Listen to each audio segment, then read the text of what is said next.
According to one article, a cryptocurrency laundryman has been hung out to dry. And so in this video, we're going to look at how the operator of Bitcoin Fog has just received a 50-year prison sentence after being found guilty for washing hundreds and hundreds of millions of dollars for criminals. Today's episode is sponsored by Cake Wallet, where you can send, receive, and even exchange your crypto right from within the wallet. Cake Wallet is open source and non-custodial, so you control your own private keys. Available today on iOS, macOS, Android, and Linux. And StealthEX, a privacy-centric crypto exchange which enables you to make crypto-to-crypto exchanges anonymously. Hello everybody, and a warm welcome back again to Enter Crypto with me, Chris Kenyon. Now in today's video, we're going to be talking about Bitcoin Fog and basically the operator of this website, which was as the US prosecution is arguing that it was a money laundering service. He's just been found guilty and they're going to sentence him to 50 years. So as always guys, let's jump into this article, waste no time, see what we can learn, see what it's all about, and then we'll comment after. So the operator of the world's longest running Bitcoin money laundering service faces a 50-year prison sentence after being found guilty in a US court. Roman Sterlingov, who's 35, operated Bitcoin Fog, a service that was used by cybercriminals of various flavors to hide their digital tracks when using crypto as part of their illicit activities. It worked by sending a number of Bitcoin tokens to Bitcoin Fog, which would then be mixed with other users' funds and paid back to the owner in multiple smaller transactions. The service collected a small percentage of each transaction's value, earning Sterlingov a fortune. According to the Department of Justice, law enforcement previously seized 1,354 Bitcoin that was held in a Bitcoin Fog wallet, along with $350,000 in other tokens from the Kraken crypto exchange. The value of the Bitcoin stands at just shy of $100 million per today's exchange rate. Bitcoin Fog was in operation between October 2011 and April 2021 before authorities nabbed the Russian Swede and took the service down. Over the course of its lifespan, authorities say it laundered well over 1.2 million Bitcoin tokens, which at their respective values across that timeline amounted to around $400 million in total. The service catered to various types of crime, although it was largely used by customers of dark web marketplaces who purchased illicit goods such as drugs and stolen digital assets, and dark web marketplaces themselves were direct customers too, offering these so-called mixing services through their platforms but relying on Bitcoin Fog. The DOJ notes that this service was also used by Welcome to Video members, a South Korean dark website that allowed users to trade child sexual abuse material, or CSAM, and Roman Sterlingov thought he could use the shadows of the internet to launder hundreds of millions of dollars in Bitcoin without getting caught.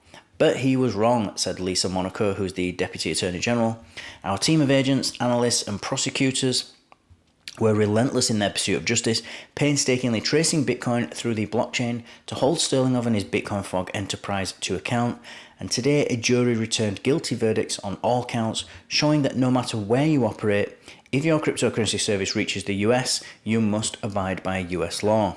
Sterlingov was found guilty on one count of money laundering conspiracy and sting money laundering, each carrying a maximum sentence of 20 years.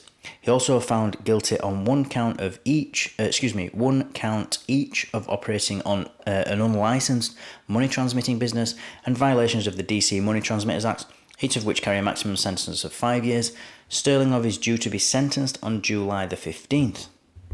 So they're saying in this article that he's facing a 50-year prison sentence. He hasn't actually been sentenced yet, and I think they're just looking at he's got 20 years for one crime, 20 years for another money laundering crime, 5 and 5 for the operating without a money transmitter license. In reality, those are all maximum sentences.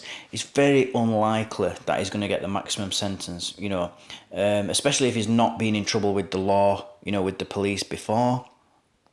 And also taking into account that they've actually managed to seize what looks to be all the Bitcoin that he had and all the other tokens, 1,350 Bitcoin, I think it said, which is, a huge amount of, that's huge amount of Bitcoin, hundreds of millions of dollars. So they'll be very happy that they've seized that. They've also got $350,000 in other tokens from Kraken, which was linked to him. So the US government will be really happy with this seizure. There wouldn't be, they were looking to prosecute him, obviously, well, not prosecute him, but looking to get him sentenced and look forward to that. But they'll be, I would imagine they'll be happy to put this to bed. They're not going to be looking for maximum sentences with this guy. So he might get 15, 20 years, I would think. But I'll be sure to let you know as more news comes out about his sentencing. But one important thing to note here, and it's the media often spins things like this, is that you hear him talking about sort of child, I think, what did it say? Let's just have a quick look again. A Korean dark website that allowed users to trade child sexual abuse material. Now, they've made a point, the Department of Justice have made a point of saying that because they know that obviously it's outrageous, which it is outrageous, but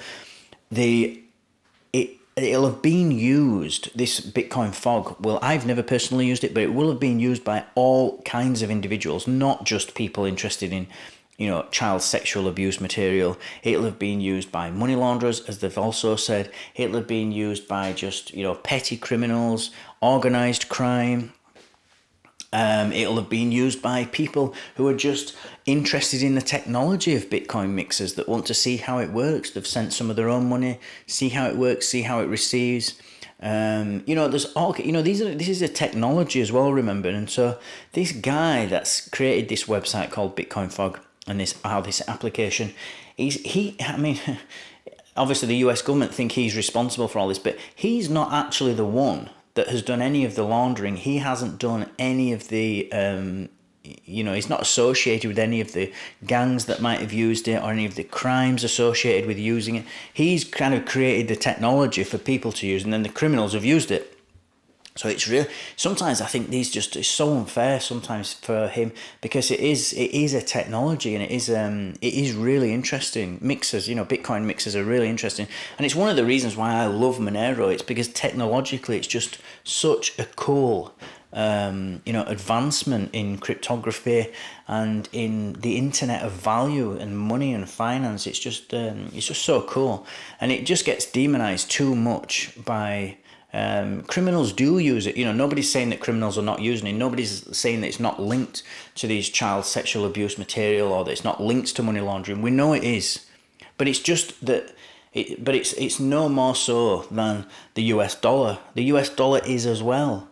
The euro is and the pound is. Money is always associated with prostitution and all these types of things. It always is. It's not crypto specific. Is my point, and like they would have you believe. And it's a really important distinction that we need to make in crypto, that actually if you want to really talk about crime, it's the dollar that's used more than anything on the global scale. Criminals use the dollar more than they use, anything else. And again, that's because the dollar is accepted for everything anyway. And criminals just use that because they know they can, it's very liquid. They can buy and sell anything with the dollar. And it's stable as well. So,